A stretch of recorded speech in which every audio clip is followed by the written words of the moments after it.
All right, Millennium actress. I'm a very big fan of Satoshi Kon's work. It's very underappreciated in the West. Not very many people are aware of his works, and those who are not very aware of what he was trying to get across with the themes and ideas that he explores in his work.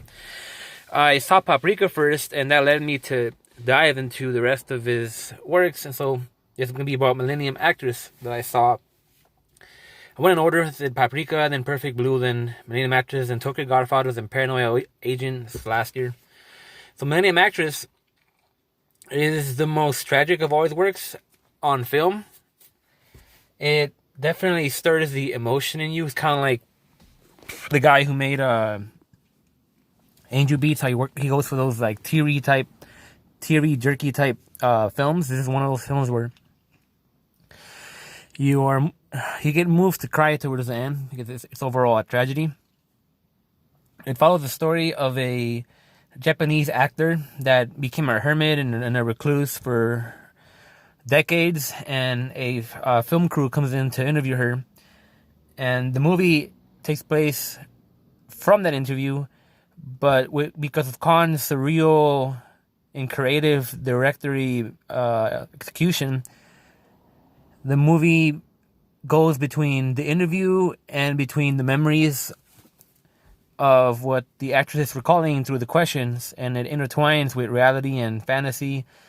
The director will project the characters into the memories and back and forth, and like in his classic directorial style, you begin to lose a sense of what's reality and what's not. And so we find out that this actor had met a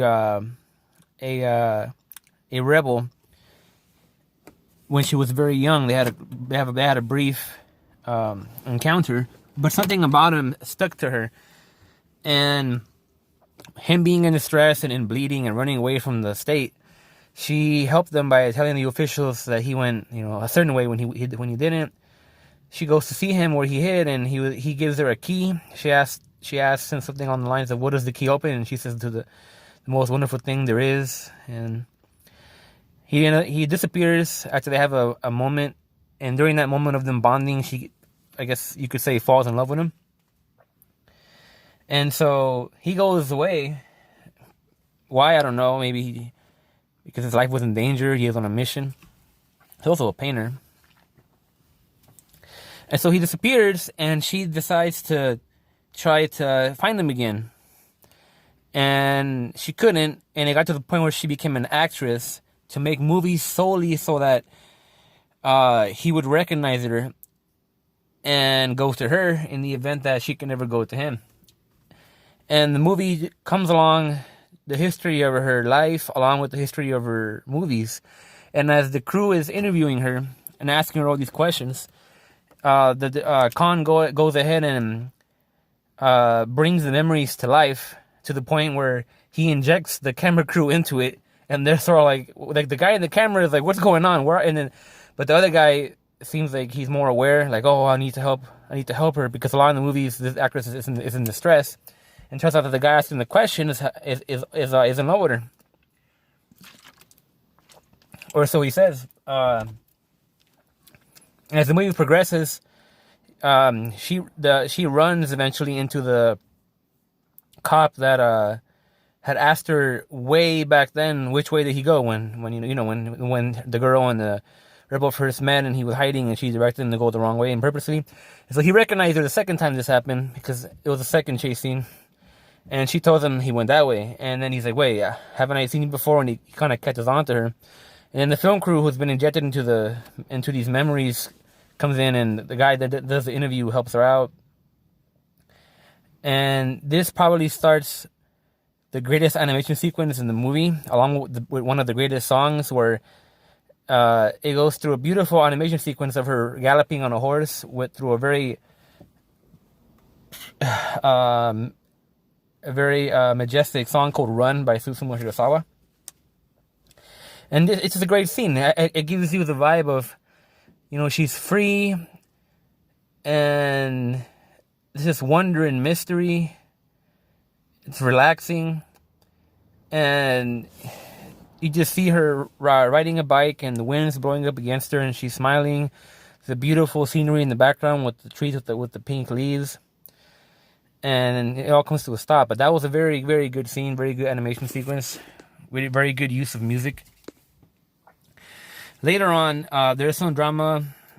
There was a race, that scene. So they're just they continue on with the whole chase. That she's chasing this guy. She can't find him. She's going all over the place, doing all these movies. She's growing older. She still can't find him. She meets this director, this spoiled director that feels entitled to whoever he thinks he should be with. And he falls in love with her and tries to be with her. Doesn't work out. Then the key that she had, she ends up losing it. At least she thought she was, but some jealous woman goes and hides it from her. And she never manages to find the guy at that point. And so later on, the cop that was asking her, which way did he go? He pops up and goes to her, and he feels like a sense of guilt, and he tells her, "I'm sorry." And she's like, "What?" And then, all she's thinking about, he gives her a letter that the guy wrote, and I guess for whatever reason, she sees that the letter gives her a hint towards where it could be, and he runs off. The guy that was the camera crew stayed there, and the officer tells the guy that asked the questions that the guy she was looking for, they had tortured him, and he wouldn't crack, and he died as a result, and he felt extreme guilt because he never told her, and he just felt upon these years of holding guilt and regret, he had to tell her. So the guy asking the interview, the guy that's asking the interview questions, he also likes this actor, and he was the one that found the key and actually brought it to her in the beginning of the movie, when they go up to see her when she's all old in her home in Japan. And so, and this is, by the way, this is like during the whole like mixture between fantasy and reality. So at this point, Miyoko, she's still not old at this point. She's like an adult, because the movie is like an autobiography in a kind of way. Point is, at the end of the movie, she gets they finish asking the questions, and there's an earthquake on her house, and she collapses, and it turns out she has like a health ailment, like some kind of like underlying health condition that kind of kicks in. She gets into the hospital at that point. This is the end of the movie right here. And so the guy's crying. He's like, "Oh yeah, you know what?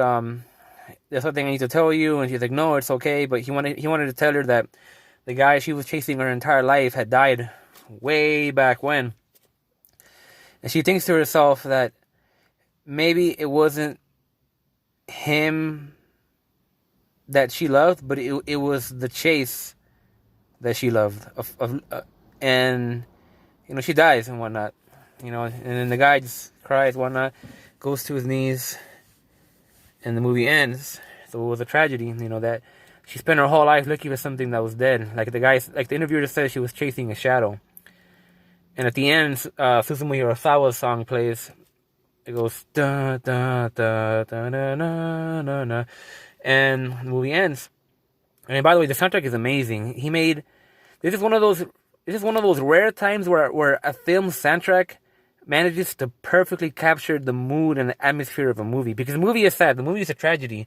And it's also mystical. It's like a fantasy. And Susumu Hirasawa's soundtrack managed to perfectly emulate this through the music that he wrote. The songs for the scenarios and all that. So that was a great praise of him to make really good music for this film.